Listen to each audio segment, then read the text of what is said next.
20 godina Raiffeisen banke u Hrvatskoj tek je trenutak u dugoj i bogatoj povijesti veza Hrvatske i Austrije.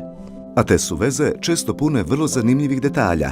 Tako je majstor valcera Johann Strauss u slavu Bana Jelačića skladao čuveni Jelačić marš.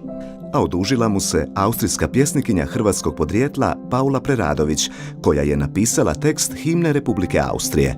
Važni su i kontakti na području znanosti, jer Ruđer Bošković je svoje najpoznatije djelo objavio za vrijeme boravka u Beču.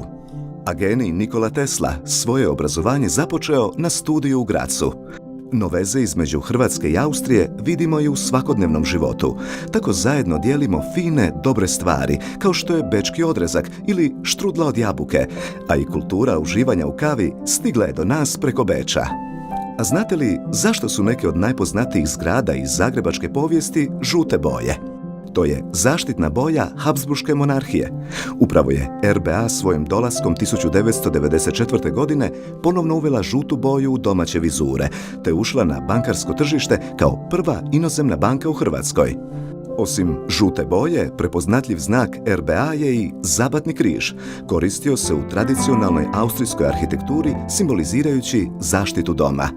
Tijekom proteklih 20 godina RBA je često bila predvodnik razvoja financijskog tržišta.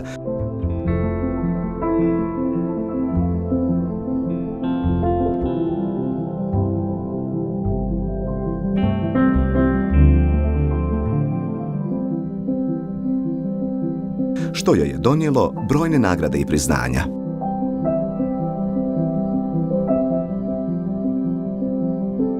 No, kako je sve počelo, najbolje će posvjedočiti naši prvi zaposlenici.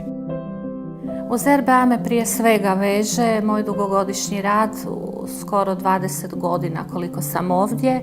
Veže me 20 godina. Veže me entuzijazam, vežu me kolege.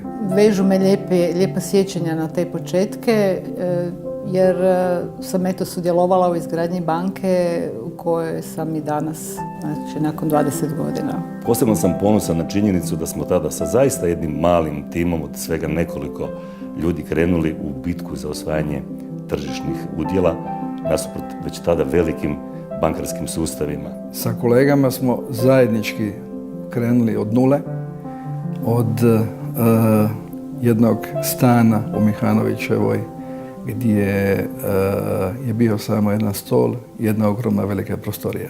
Često se jako dobro nasmijem s kolegama kad se prisjetimo tih događanja, ali najviše od svega mogu reći pamtim ljude i druženja.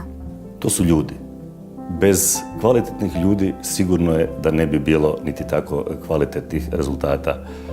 Banka su zapravo ljudi. To pravilo je vrijedilo prije, na samom početku prije 20 godina, vrijedi danas i vrijedit će zauvijek. Taj osjećaj da vam vjeruju i da vam pružaju šansu, on je velika stvar u životu. Bilo je puno lijepih stvari. Zaista isto smo puno radili kao i sada, ali nekako smo se družili za vrijeme posla, poslije posla.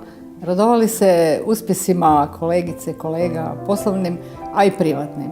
I zato želim za sutra, za budućnost Raiffeisenu da bude najbolji poslovni partner po izboru naših klijenata, a po izboru naših zaposlenika da bude najbolji poslodavac.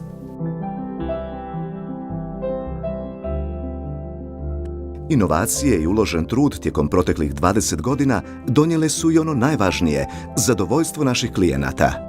Sigurni smo da bi ovo mišljenje s nama podijelio i sam gospodin Raiffeisen. Stoga u sljedećih 20 godina gledamo uvjereni kako i dalje možemo mijenjati život i poslovanje nabolje.